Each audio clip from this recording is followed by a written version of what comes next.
श्री स्वामी समर्थ. तुम्हा सर्वांचं माझ्या चॅनलमध्ये मनापासून स्वागत आहे. तर बघा, नवरात्रीत कन्यापूजनाला खूप महत्त्व आहे. ते कसं करायचं, त्याचबरोबर कुमारिकांना कुठल्या कुठल्या भेट वस्तू द्यायच्या आहेत आणि नवरात्रीमध्ये कुमारिका पूजन का करावं, त्याचं काय महत्त्व असतं, ते केल्यामुळे आपल्याला काय लाभ होतात, याबद्दलची संपूर्ण माहिती मी तुम्हाला आजच्या व्हिडिओमध्ये सांगणार आहे. व्हिडिओ पूर्ण बघा, जेणेकरून तुम्हाला संपूर्ण माहिती मिळेल. जर तुम्ही चॅनलवर नवीन असाल तर चॅनलला सबस्क्राईब करायला मात्र विसरू नका आणि व्हिडिओला लाईक करायला मात्र विसरू नका. तर बघा, नवरात्रीमध्ये जेवढे महत्त्व घटस्थापनेला, अखंड दिव्याला, यासोबत दुर्गा सप्तशती पाठ करण्याला आहे, तितकंच महत्त्व कन्यापूजनला आहे. आपल्याला या नवरात्रीमध्ये कन्यापूजन आवर्जून करायचं आहे.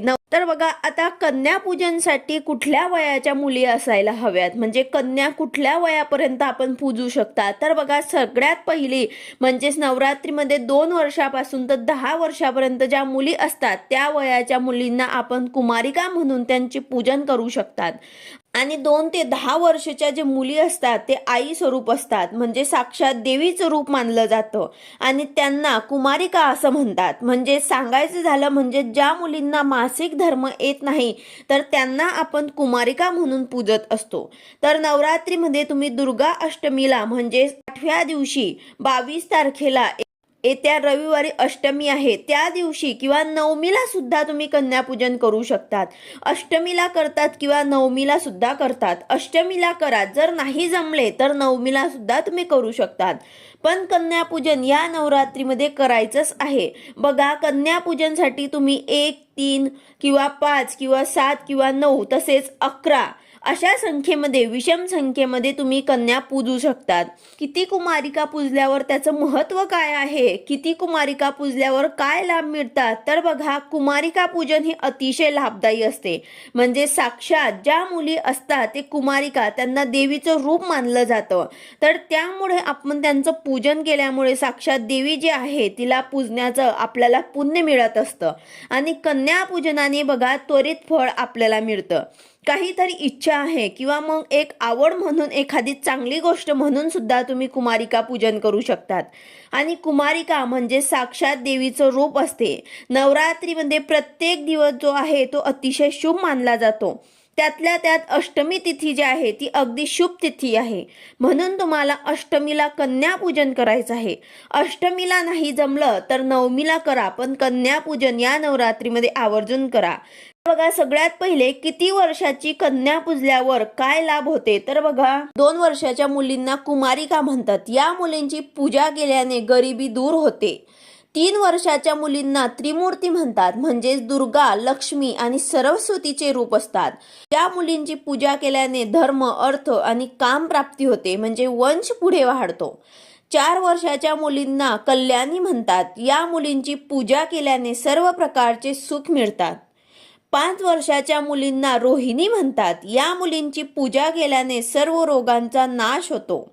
6 वर्षाच्या मुलींना कालिका म्हणतात. या मुलींची पूजा केल्याने शत्रूंचा नाश होतो. 7 वर्षाच्या मुलींना चंडिका म्हणतात. या मुलींचा पूजेने धन, ऐश्वर्य प्राप्त होते. 8 वर्षाच्या मुलींना शांभवी म्हणतात. या मुलींची पूजा केल्याने दुःख दूर होतात. 9 वर्षाच्या मुलींना दुर्गा म्हणतात. या मुलींची पूजा केल्याने परलोकात सुख मिळते. 10 वर्षाच्या मुलींना सुभद्रा म्हणतात. या मुलींची पूजा केल्याने सर्व इच्छा पूर्ण होतात. तर अशा प्रकारे आपल्याला 2 ते 10 वर्षाच्या आतमध्ये ज्या मुली असतील त्यांची पूजा करायची आहे. यानंतर आता बघूया की आपल्याला कुमारिकांचं पूजन कसं करायचं आहे. तर कुमारिकांना घरी आल्यावर त्यांचं देवीचं रूप मानून त्यांची मनोभावे स्वागत करायचं आहे. पाय धुवून त्यावर कुंकू लावायचे आहे, त्यांचं पूजन करायचं आहे. स्वच्छ आसनावर त्यांना बसवायचं आहे. त्यानंतर त्यांच्या कपाळावर कुंकू लावून त्यांना आवडीप्रमाणे गोडधोडाचं जेवण करायचं आहे. किंवा मग तुम्ही प्रसाद म्हणून खीर, पुरी किंवा शिरा असे नैवेद्य सुद्धा तुम्ही त्यांना देऊ शकतात.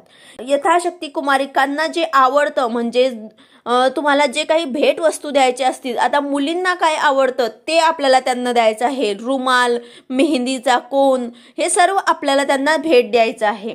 आपल्या इच्छेप्रमाणे किंवा यथाशक्ती कुमारिकांचं पूजन आपल्याला करायचं आहे। जर तुम्हाला हे सर्व जमत नसेल तर एक कुमारिकांना केलं तरी सुद्धा तुम्हाला त्याची फळ प्राप्ती होईल।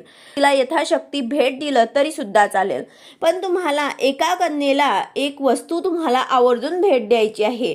तुम्ही 1, 3, 5, 7, 9, 11 यातनं कितीही मुलींना तुम्ही जेवू घाला, कितीही कन्यापूजन करा, पण एक कन्येला तुम्हाला एक श्रीफळ म्हणजे एक नारळ, त्यावर ते 1 रुपयाचा नाणा हे तुम्हाला आवर्जून द्यायचं आहे। एक नारळवरती तुम्हाला स्वस्तिक काढायचं आहे आणि ते तुम्हाला कुमारिकांना अवश्य द्यायचं आहे। ओल्या कुंकुवाने तुम्हाला स्वस्तिक काढून ते एक कन्येला तुम्हाला द्यायचं आहे। फक्त एकच कन्येला तुम्हाला द्यायचं आहे। तर या नारळाचं अगोदर आपल्या देवघरामध्ये बसून त्याची पंचोपचार पूजा तुम्हाला करायची आहे नारळाची, आणि हे झाल्यानंतर तुम्हाला हे नारळाची शेंडी जी आहे ते देवाकडे असेल असं तुम्हाला तिथे पूजन करायचं आहे आणि यानंतर हे एका कुमारिकाला तुम्हाला भेट द्यायचं आहे। नारळ हे आवर्जून तुम्हाला एक कुमारिकांना द्यायचंच आहे।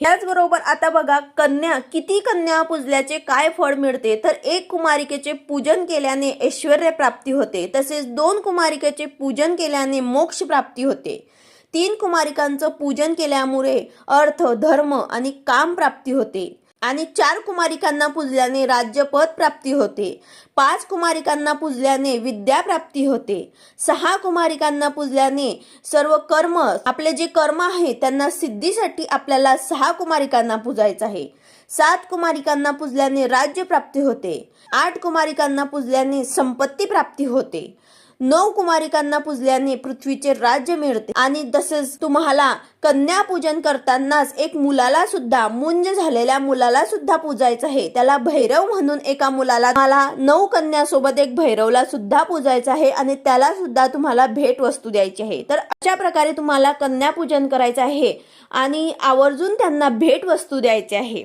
तुम्ही अष्टमीला करा किंवा नवमीला करा, पण नवरात्रीमध्ये यथाशक्ती तुमच्याने जेवढं जमेल एक कुमारिका सुद्धा तुम्ही जेवू घातली, तिला सुद्धा भेट वस्तू दिली तरी सुद्धा तुम्हाला त्याचे फळ मिळेल।